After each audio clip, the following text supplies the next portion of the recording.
Hello, it's Nienke here from ninks.com. I'm going to show you a card I'm going to make today, still using the paper pumpkin kit from September 2020. If you saw my previous craft along videos, you will know that I am absolutely enjoying this kit. I did not have much time for it last year, but this year I've been making most of my Thanksgiving cards with it. So this is a little piece that came from the kit, and I just cut it in half, and then there were other strips also left over, and I used these little envelope dies also from last year, and it had that curved edge to it, that scalloped edge, and I just used that to make that a little curve. And as I said, I've been loving this kit, and I need to make a birthday card for my sister and also a thank you card for a friend where we're going to for Thanksgiving. So I'm going to use a Cajun Craze card base, and that's 8.5 by 5.5, scored at 4 1/4. And I'm going to make both of these cards at the same time, and just to save time, and then just put a thank you on the one and a happy birthday on the other, and use one design for two different things, and that will make the process a bit quicker. So I have white, basic white here, and it's just 1/8 of an inch smaller than the card base, and I want to stamp that in Cajun Craze ink. I also used a previous paper pumpkin kit, So Cool, from April 2021.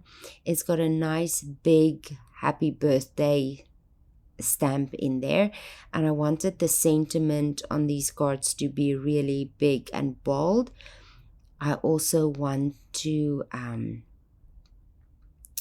just to have it big and bold, so that we can emboss this piece in a little bit. Okay, so that was my happy birthday.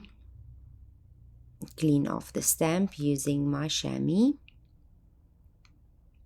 And then I'm using the thank you. Also, I picked the biggest stamps that I had. And this is from a fall kit of last year, the Beautiful Autumn.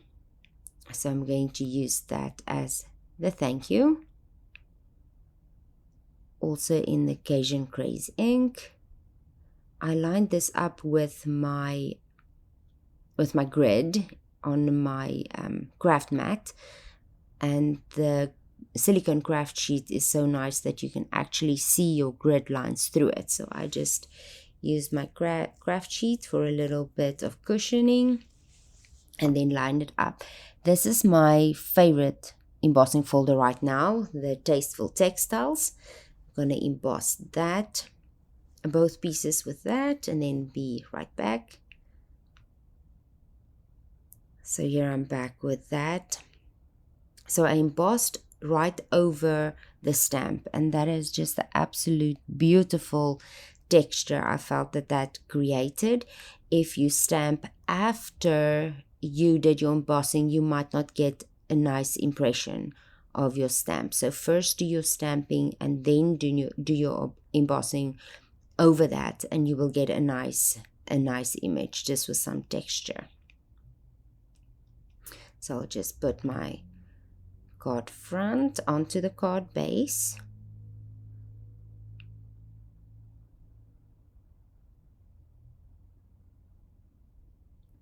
And now I thought to add a little bit of the linen twine, the natural linen, the twine or thread, natural linen thread over the top of that little piece to make it look like a roof. I was inspired, this card was inspired by another demonstrator. I found it on Pinterest, on the Demonstrator, it was the Paper Pumpkin September 2020 alternative projects on Pinterest. I found that there, and I will link the image at the bottom, or I just pop it up here for you in a little bit so that you can see which card it was inspired, which card I was inspired by to do these projects. And I then just added some things and changed some things around to make it my own. And in Stampin' Up calls that casing. So I just cased another demonstrator here. And then, so copy and share everything, or copy and selectively edit. Just adding my little liquid glue. So I'm adding my linen thread with glue dots and then also securing it with liquid glue. I like doing both just to make sure that thread will not pull out or come up at a later stage. Again, doing both my cards at the same time so that I don't have to waste time putting things away. It's just, if you need to make multiples, just do it all at once. You already have everything out that you need, and it saves quite a bit of time. Now here's where the fun part, I'm just lining up my card again with the grid at the back so that I can have everything fairly straight. I'm cutting off one of those little images, and I loved what the other demonstrator did, is she saw that this could look like little flower pots. So I'm using that idea and having this as little flower pots, and then I'm going to add the yellow and the orange flower. This is a little thread stamp from the Hippo and Friends dies. It's actually for the balloon, the little thread for the balloon, but I thought it's a nice thin and tiny stamp that can work well for a stem, for the stem of the flower. And I'm going to stamp that over my embossed piece. I know I just told you to first stamp, but I wasn't sure where they were supposed to go, and because I'm happy with it not stamping perfectly, it's just only a small little bit is going to show. I decided that was fine. So I'm using Mossy Meadow ink, lining up my piece of paper there so that I already know where I want to stamp the little stalk for the flowers. And then if I have the middle one done, the two on the sides, then I just can sort of eyeball where the middle ones need to go. They don't have to be perfect. The bottom just need to be covered by those little pot papers, and then the top will be the flower. Doing the little thank you one again. I just finished the birthday card, so now I'm doing the same with the thank you. And stamping the middle one,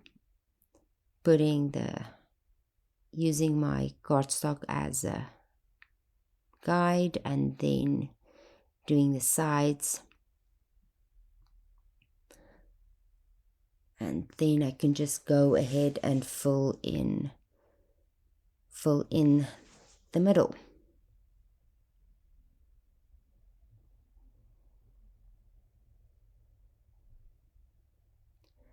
Now I'm just going to put away that ink before I stick my finger in it or something, my project in it, and then grabbing my dimensionals. I like to use every little bit of my dimensionals, even the sides is useful, and I enjoyed this part particularly because the sides of the dimensionals have got, it's like sort of a half dimensional and then a little piece extra that's smaller, and I could use that to my advantage in this for this project, and use the bigger part at the top, and then having that little extra part show down to where the narrower base of my cardstock was. So that kept everything, it was exactly the same height and the correct piece. Like you can see there's the bigger piece there, and then the little one, the little strip pointing down.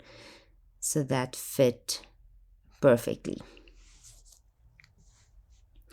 And I'm also going to put dimensionals on the other one so that I can do both at the same time.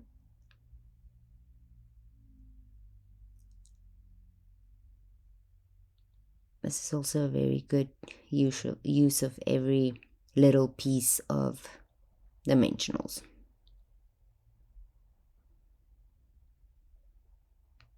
Getting that backing off. And now I'm going to try and get this fairly straight and lined up, not covering my sentiment, and also leaving enough space for my little flowers. Just wanting to lift that left side up a little bit. And that's the first one and the second one.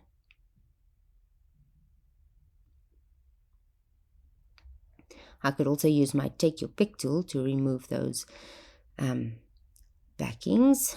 Struggled with that. Same thing, and I'm using the grid paper, my grid on the craft mat, and I can see that through my silicone craft sheet. There we go. Now we can add the flowers.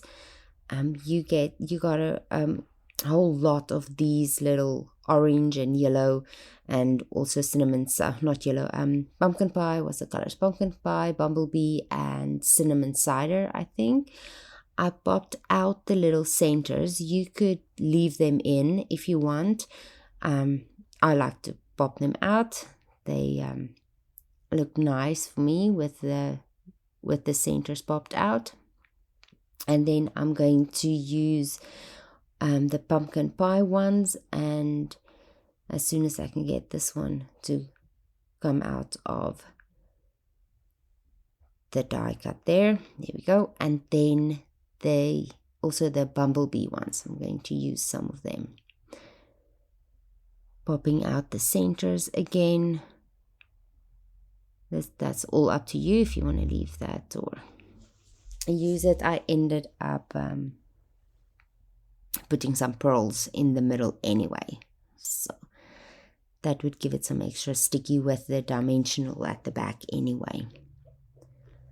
So finding all of my dimensionals here, I found that I thought that I would need the smaller one, but then the bigger one fit perfectly.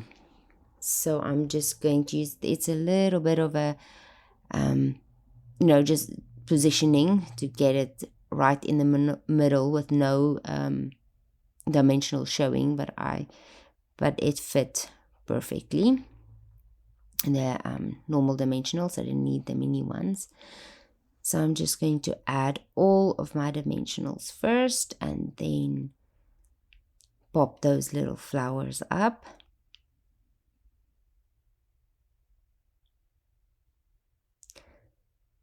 So I've been having a really fun time with this paper pumpkin kit, and I still have so much left. I can even do a whole lot more cards and different things with it.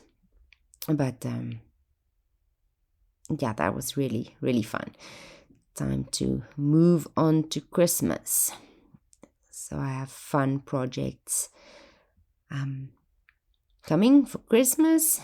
I'm making my own Christmas card, done with Thanksgiving, and then it's the new year. I just recently saw the new spring catalog. It was released this week actually, and I was just looking at that, and there's so much fun stuff in there.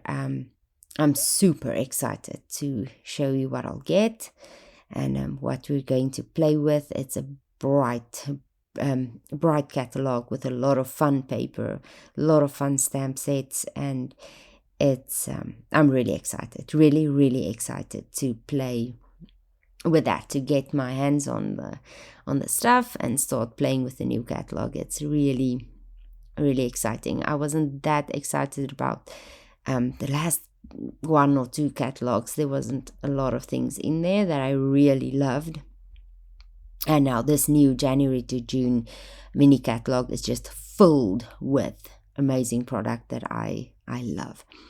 So I'm going to put my order in, and then we can get that get to play with that a little bit. But as I said, first it will be Christmas, and I have a very cute penguin place, or penguin, what's the penguin set, class for you, and which we'll start with, I think, next week. I will start with the penguins and have those videos up for you. So that's going to be fun. So there I have all of the little flowers positioned, the pumpkin pie bumblebee, and then I use the pearls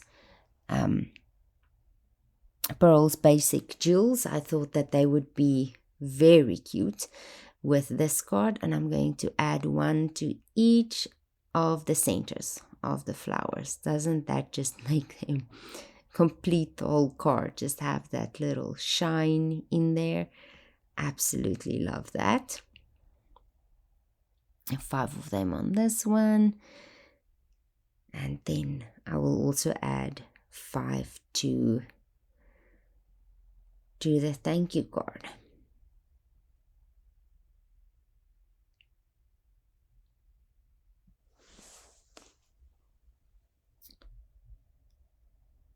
Struggling with my take your pick tool. It's got a little putty point, and I think my putty is almost at the end of its life, so now I need to move it around to get it to stick nicely, but it's still working. Get that little pearl in the middle. There is in the new catalog, there's also brand new gems that are absolutely beautiful, matte gems, and then also iridescent gems that I'm really excited about. Just going to add a little bow. I thought we needed something, so I'm going to add a little bow in the left hand corner of each of these cards, and just for a little bit more on the interest on the top there.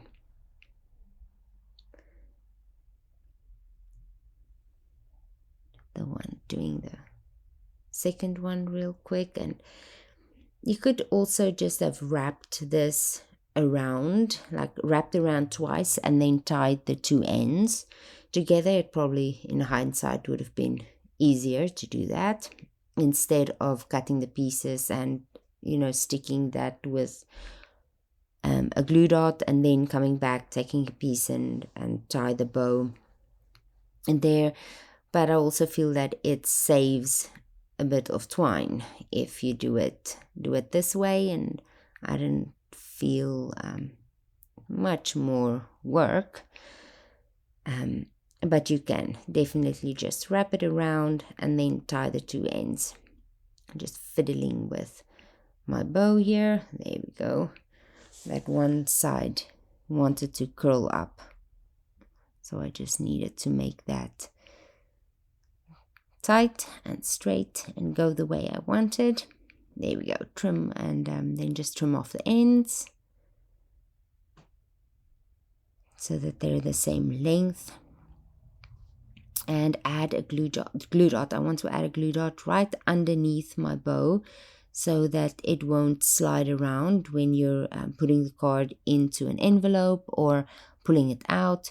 I want that bow to be nice and secure exactly where I put it. So a little rolled up glue dot always helps with that. So there we go. Isn't that just really cute and fun? I enjoyed it, and thank you for all the inspiration we get from other demonstrators. I hope you enjoyed this video. Please give me a like, a thumbs up, and subscribe for me to give you more content. And I'll just see you in the new video. Bye bye.